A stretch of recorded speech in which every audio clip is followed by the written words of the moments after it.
kasi ako nakapagtapos ng pag-aaral dahil puro barkada noon ang inatupag ko. Kaya naman nasa high school pa lang ay na-kick out na ako sa eskwelahang pinapasukan ko. Dahil wala akong ginawa noon kundi magbulakbol. Hindi naman nauli ako noon pinag-aral pa ng aking mga magulang. Kung kaya't nauwi ako sa pagiging tricycle driver. Nasa 12 anyos pa lang ako noon nang magkaroon ako ng paghanga sa aming kapitbahay na nauwi rin sa pagpapantasya sa kanya. Noong mga panahong iyon ay dalaga pa si Ate Bibian at masasabi kong maganda talaga siya. Halos nasa kanya na kasi ang lahat ng katangian noon na hinahanap ng isang lalaki. Maganda, sexy, makinis ang balat, at talaga namang balingkinitan ang pangangatawan na labis kong pinagpapantasyahan sa kanya. Kaya naman sa tuwing nakikita ko ito ay talaga namang napapatulala na lang ako. At sa tuwing napapansin niya ako noon ay para bang may kung ano sa pagkalalaki ko ang gustong kumawala. Pero sa murang edad ko noon ay syempre wala pa akong idea kung ano ba ang ibig sabihin ng pakiramdam kong yon. Basta ang alam ko ay masaya na ang araw ko kapag nakikita ko si Ate Bibian. May pagkakataon pa nga noon na nagpapapansin talaga ako rito. O di kaya ay gumagawa ako ng paraan para lang makapunta sa bahay nila. Magkaibigan kasi ang aming mga magulang. Kaya kung minsan ay kapag may handaan sa kanila, ay palagi akong sumasama kila mama para lang makasilay sa kanya. Ngunit noong mga panahong yon ay hindi pa ako masyadong pansinin ni Ate Bibian. Marahil ay busy ito sa pag-istima ng kanyang mga manliligaw. Hindi rin kasi maikakailang marami talagang tagahanga ito. At halos karamihan doon ay galing sa mayaman na pamilya. 5 taon ang agwat ng edad sa akin ni Ate Bibian. At kahit na matanda ito sa akin, ay hindi ko pa rin maiwasan na hindi siya pagpantasyahan. Lalo na nga't sa tuwing nakikita ko siya, ay nakasuot lamang ito ng shorts na mahigsi, na talaga namang litaw ang kanyang malabanos na hita. Samahan pa yon ng labas ang tiyan at dibdib na kulang na nga lang ay bra ang suot. May kaya sa buhay sila Ate Bibian, kaya siguro ganun ang style niya sa pananamit. Nakapagtapos rin ito ng pag-aaral. Sa katunayan ay nagtatrabaho na nga siya sa isang bangko malapit rin sa amin. Kaya naman sa tuwing pumapasok siya sa umaga, ay talaga namang inaabangan ko ito para ako ang masakyan niya. Kahit kasi may kotse siya, ay hindi niya iyon ginagamit. Dahil malapit lang naman daw ang pinagtatrabahuhan niya. Bukod doon, ay mahirap rin daw kasi ang parking sa pinapasukan niyang bangko. Kung kaya't, mas ninais na lang niya na mag-tricycle. Nung malaman ko naman ang plano niyang yun, ay ako na mismo ang nagpresentang maging service niya. Hindi naman ito nagdalawang isip na pumayag. Total naman daw ay magkapitbahay lang kami. Kaya naman, labis talagang kasiyahan ang naramdaman ko noon. Sapagkat kahit papano ay mapapalapit na rin ako sa kanya. Pangarap ko kasi talagang mapalapit kay Ate Bibian. Dahil matagal na akong may lihim na gusto rito. Yun nga lang, ay alam ko namang malabo na mapansin niya ako. Kung kaya't, nakokontento na ako sa pagsilay-silay dito. Nung una, ay akala ko nga na simpleng paghanga lang talaga ang nararamdaman ko noon kay Ate Bibian. Ngunit habang nagbibinata naman na ako, ay para bang mas lumalalim pa yon. Sa katunayan, ay may pagkakataon pa ngang napapanaginipan ko na ito. habang naglalaro raw kami ng apoy. At sa puntong yon, ay dun ko na na-realize na hindi lang pala basta paghanga na ang nararamdaman ko para dito, kundi pag-ibig na. Hanggang sa isang araw, habang ako ay nag-aabang noon ng pasahero sa tapat ng bahay namin, nang bigla na lang akong tawagin ni Ate Vivian. Sabado nung araw na yon at wala itong pasok.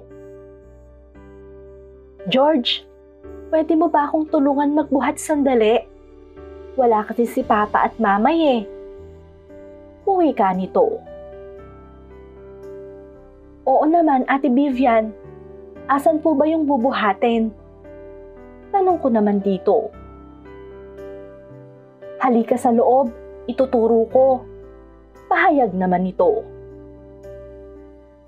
Agad naman akong sumunod rito at dali-daling binuhat ang itinuro niyang kahon.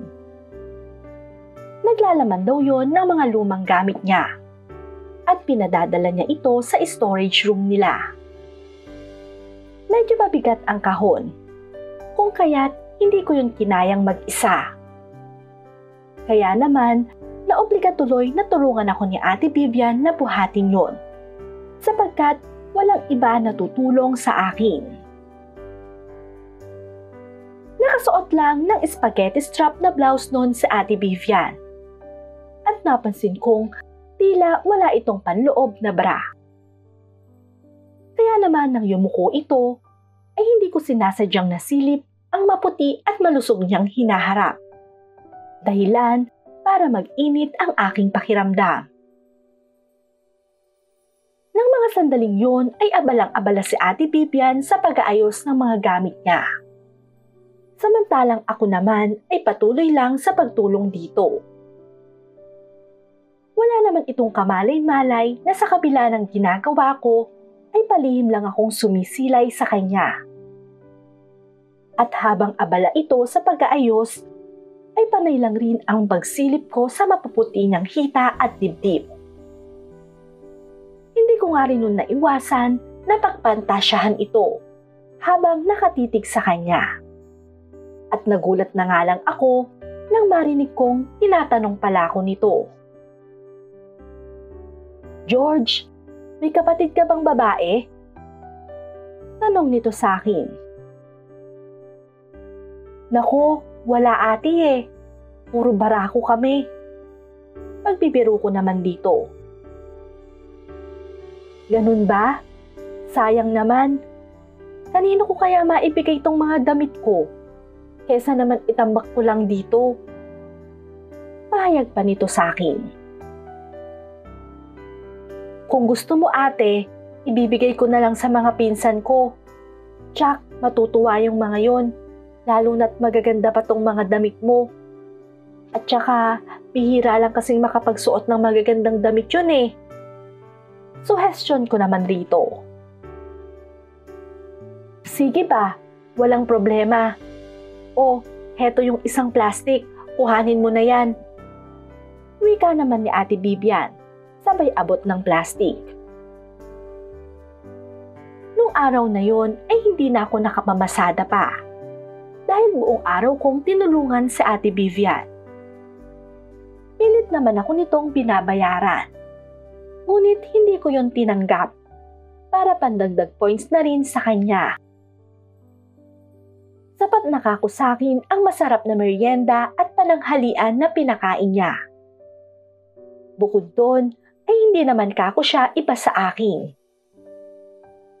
Kaya naman bilang pasasalamat nito, ay pinauwian na lang niya ako ng pagkain na niluto niya. At kung ano ang ikinaganda nito, ay ganun rin ang kinasarap ng luto niya. Bago naman ibigay ang mga lumang damit ni Ate Vivian sa aking mga pinsan, ay hinalungkat ko muna yon. Plano ko kasing kumuha doon ng isa upang akap-akapin sa gabi. Sa akin namang paghahalungkat ay hindi ko inaasahan na may mapapasama rong underwear nito. At imbes na isoli yon kay Ate Vivian, ay mas ninais ko na lang na itago ito. Nang sa ganon ay kapag pinagpapantasyahan ko siya, ay aamoy-amoyin ko yon. Para kasing hindi pa nito nalalabhan yon. At mukhang kagagamit lang. Kaya naman para walang makakita nun, ay itinago ko yon sa ilalim ng unan ko. Para kapag gabi ay aamoy-amoyin ko na lang. Sa akin namang pagtulog ay hindi ko alam na agad ko itong mapapanaginipan. At base sa aking panaginip, ay nasa kwarto raw niya kami habang naglalaro ron ng apoy. Noong akala ko nga nun ay totoo na ang nangyayari sa amin yon ni Ate Vivian. Pero pagising ko ay panaginip lang pala dahil nag-iisa pa rin ako sa aking kama. Ganun pa man, umaasa pa rin naman ako na magugustuhan ako nito. Lalo na't medyo napapalapit na rin ako rito. Kaya naman, sinadya ko talagang makapunta-punta sa bahay nila. Nang sa ganon ay kahit papano ay makapagpa-charming ako sa kanya. Ngunit kahit ano yatang pagpapansin ko kay Ate Vivian ay hindi talaga ako nito magugustuhan. Lalo na nang magkaroon ito ng isang mayamang manliligaw. Simula naman nang may naghahatid at sundo na kay Ate Vivian ay hindi na ito sumakay pa sa akin. Labis naman ang lungkot na naramdaman ko noon dahil parang mas napapalayo na ito sa akin. Kaya naman habang ako noon ay nakahiga sa aking kama, ay nakaisip ako ng kalokohan. Kalokohan na hindi ko naman pinagsisisihan. Isang gabi, habang patulog na ang lahat, nang maisipan kong akyatin si Ate Vivian sa kanyang kwarto. Gusto ko kasing masilayan ito habang natutulog. At syempre, para makita na rin kung ano ang isinusuot nito sa gabi. Mabuti na nga lang ay hindi kataasan ang kwarto nito at medyo madilim sa gawing balkonahin nito sa itaas. Kaya kahit umakyat pa ako roon, ay walang makakakita sa akin. Bago naman isagawa ang aking plano, ay nagsuot muna ako ng itim na damit at itim rin na jogging pants. Nang sa ganun ay mas lalo akong hindi makita. Sakto namang nakabukas noon ang bintana ni Ate Vivian. Kung kaya't masisilayan ko ito habang natutulog. Kaya nang handa na ako, ay dahan-dahan akong umakyat sa bubong namin upang makatawid sa bahay nito. Hindi naman ako masyadong nahirapan na makaakyat dahil may kababaan lang din ang pader nila. At nang makarating na ako sa balkonahe ng kwarto ni Ate Vivian, ay dahan-dahan pa rin akong lumapit sa bintana nito upang silipin ito habang natutulog. Ngunit sa pagsilip ko ron, ay halos manigas ako dahil sa nasaksihan kong ginagawa nito. Walang saplot nun sa katawan si Ate Vivian at tila may ginagawa itong milagro. Para kasing may hawak siya na kahugis ng aming kaligayahan habang nilalaro-laro lang niya yon. Hindi ko nga nun alam kung bakit mag-isa niyang ginagawa yon. Samantalang kung tutuusin ay nandito naman kami. Ganun pa man, habang nasa ganun namang ayos si Ate Vivian, ay patuloy lang ako sa panonood dito. Hanggang sa nararamdaman ko na lang na para bang pati katawan ko ay nagiinit na rin. Nung mga oras na yon ay pakiramdam ko na nakikipaglaro rin ako ng apoy kay Ate Vivian.